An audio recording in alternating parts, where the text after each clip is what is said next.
ഇരിട്ടിക്കൊലക്കേസ് കേരളത്തിൽ കമ്മ്യൂണിസം ഭരിക്കുന്ന ഒരേ ഒരു സ്റ്റേറ്റ് കേരള. നിങ്ങൾ ആലോചിച്ച് നോക്കിയിട്ടുണ്ട് എപ്പോഴും ഈ കമ്മ്യൂണിസം എന്ന് പറയുന്നത് ലോകം തന്നെ ഒഴിവാക്കിയ ഒരു ഐഡിയ ആണ്. എന്തുകൊണ്ട് കേരളത്തിൽ ഇപ്പോഴും കമ്മ്യൂണിസം ഉള്ളത്? It's a very fascinating idea to be very frank. കാരണം വെച്ചാൽ ലോകം തന്നെ കമ്മ്യൂണിസം എന്ന് പറയുന്ന ഐഡിയനെ കളഞ്ഞു. മനസ്സിലായി, ലോകത്തിൽ പോലും കമ്മ്യൂണിസം എന്ന് പറഞ്ഞ സംഭവം ഇല്ല.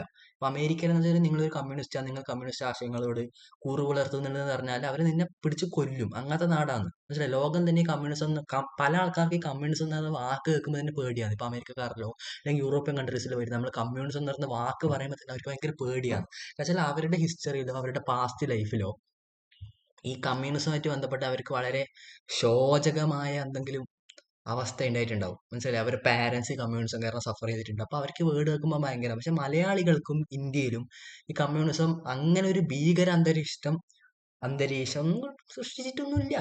നമുക്ക് അങ്ങനെ ഭീകര അന്തരീക്ഷം ഒന്നും അങ്ങനത്തെ ഒന്നും ഉണ്ടായിട്ടൊന്നുമില്ല.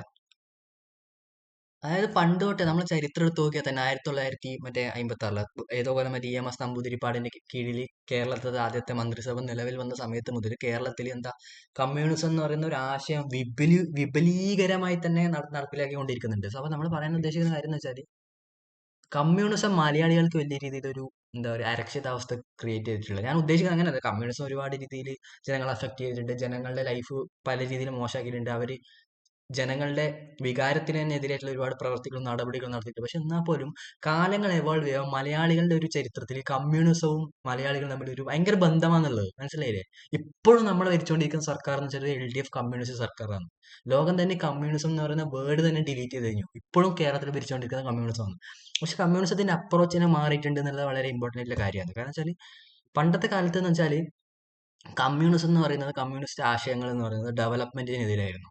അവർ ഒരു തരത്തിലുള്ള ഡെവലപ്മെന്റും പ്രോത്സാഹിപ്പിക്കൂല. അവർ ഡെവലപ്മെന്റിന് എതിരായിരുന്നു. കാരണം കമ്മ്യൂണിസം പറഞ്ഞു വെച്ചാൽ ഒരു ലോകം എല്ലാവർക്കും ഈക്വൽ ആയിട്ടുള്ള റിസോഴ്സസ്, ആ ഒരു കൺസെപ്റ്റാണ്. അവിടെ തന്നെ ഒരാൾ പ്രോപ്പർട്ടി ഓൺ ചെയ്യുക അതിനോടൊന്നും ഇവർക്ക് വലിയ താല്പര്യമൊന്നും ഉണ്ടായിട്ടില്ല. മനസ്സിലായില്ലേ? അതുകൊണ്ട് തന്നെ പക്ഷെ ഇന്നത്തെ കാലത്ത് കമ്മ്യൂണിസം കേരളത്തിലെ മന്ത്രിസഭ ഇപ്പൊ കേരളത്തിലുള്ള മന്ത്രിസഭയൊന്നും ഇങ്ങനത്തെ ആശയങ്ങളല്ല നടപ്പിലാക്കുന്നത്. അവരെന്ന് വെച്ചാൽ ഡെവലപ്മെന്റിനെ പ്രോത്സാഹിക്കുന്ന, ഡെവലപ്മെന്റിനോട് താല്പര്യമുള്ള, ഡെവലപ്മെന്റിൽ ചെറിയ രീതിയിലുള്ള ക്യാപിറ്റലിസ്റ്റിക് മനോഭാവമുള്ള, പൈസ ഉണ്ടാക്കുന്ന നില മനോഭാവമുള്ള ഗവൺമെന്റ് ആണ്. That's A good approach. പിന്നെ എന്റെ കാര്യം എന്ന് വെച്ചാൽ ആ ഒരു മാറ്റം, അതായത് നിങ്ങളൊരു പണ്ടത്തെ കാലത്ത് ഇപ്പൊ പണ്ടെല്ലാം വെച്ചാൽ ഇപ്പൊ കേരളത്തിൽ എന്തെങ്കിലും ഒരു വ്യവസായം തുടങ്ങിയാലോ എന്തെങ്കിലും പൈസ ഉണ്ടാക്കുന്ന എന്തെങ്കിലും ഒരു പരിപാടി തുടങ്ങിയാലോ അപ്പം ഈ കമ്മ്യൂണിസ്റ്റുകാർ വന്നിട്ട് കൊടി കുത്തിയിട്ട് അത് പൂട്ടുന്ന, സമരം ചെയ്യുന്ന പരിപാടിയാണ് പണ്ട് മലയാളത്തിലുണ്ടായത്, അല്ല കേരളത്തിലുണ്ടായത്. അവിടെ തന്നെ ഒരു തരത്തിലുള്ള സംരംഭമോ ഇനീഷ്യേറ്റീവോ മലയാളികൾക്ക് തുടങ്ങാൻ കഴിഞ്ഞിട്ടില്ല. അപ്പൊ ഈ ട്രേഡ് യൂണിയൻകാരും ഈ CPM-കാരെല്ലാം വന്നിട്ട് അത് പൂട്ടും, ഈ കമ്മ്യൂണിസ്റ്റ് ആശയം പറഞ്ഞു. പക്ഷെ ഇന്നത്തെ സ്ഥിതിയിൽ ഇന്ന് ആർക്കും ഏത് സംരംഭവും എന്ത് വേണം തുടങ്ങാം. മനസ്സിലായി, ആരും അതിനെ എതിരൊന്നുമല്ല. കമ്മ്യൂണിസ്റ്റുകാരനെ സപ്പോർട്ട് ചെയ്യാൻ നമുക്ക് അതിനാവശ്യമുള്ള ഫണ്ട് വരെ അവർ തരും. അപ്പൊ ആ ഒരു രീതിയിലേക്ക് കമ്മ്യൂണിസ്റ്റുകാർ ഇന്നത്തെ കാലത്ത് മാറിയിട്ടുണ്ട്. That's A good initiative. എന്നാൽ പോലും കമ്മ്യൂണിസ്റ്റ് ആശയങ്ങൾ അവർ പൂർണ്ണമായിട്ട് നിരാകരിക്കുന്നില്ല.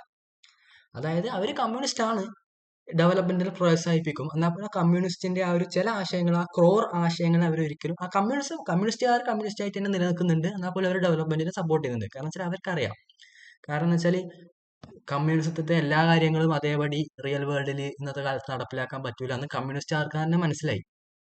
അപ്പൊ അവർ കുറച്ചും കൂടി ഡെവലപ്മെന്റൽ അപ്രോച്ച് ഈ കമ്മ്യൂണിസ്റ്റ് ആൾക്കാർ എടുത്തു.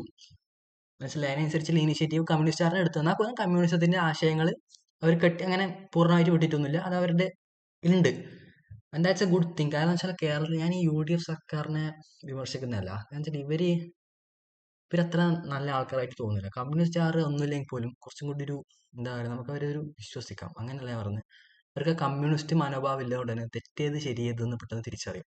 ആ ഒരു വിശ്വാസം എന്ന് പറയുന്ന സംഭവം. ഇപ്പൊ പല ആൾക്കാരും ഈ CPM-ന് വോട്ട് ചെയ്യുന്നുണ്ട്. മനസ്സിലായില്ലേ? അപ്പൊ അവരുടെ പാർട്ടിന്റെ പ്രവർത്തനങ്ങൾ എടുത്ത് നോക്കിയാൽ അവർ ഒരാൾ പോലും വോട്ട് ചെയ്യൂല.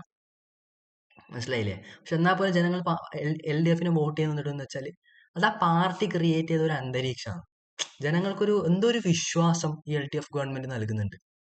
LDF ഗവൺമെന്റ് നല്ല പാർട്ടി എന്തോ ഒരു വിശ്വാസം ജനങ്ങൾക്ക് ആ പാർട്ടീന്റെ മേലെ വന്നിട്ടുണ്ട്. ഒരു പാർട്ടീനെ എത്ര മോശമാന്ന് പറഞ്ഞാൽ പോലും ജനങ്ങൾക്ക് എന്തോ ഒരു വിശ്വാസം, എന്തോ ഒരു സംതിങ് ഇൻസൈഡ് അസ്, ആ പാർട്ടീനെ ഇഷ്ടപ്പെടുന്ന എന്തോ ഒന്ന്, അല്ലെങ്കിൽ ആശയത്തിനെ ഇഷ്ടപ്പെടുന്ന എന്തോ ഒന്നുണ്ട്. മനസ്സിലായില്ലേ? അതാണ് ആ ഒരു ബയാസ് ആണ്, അല്ലെങ്കിൽ ആ ഒരു ഇതാണ് കമ്മ്യൂണിസ്റ്റ് ആൾക്കാരെ ഇന്നും കേരളത്തിൽ പിടിച്ചു നിർത്തുന്നുള്ളതാണ്. മനസ്സിലായില്ലേ?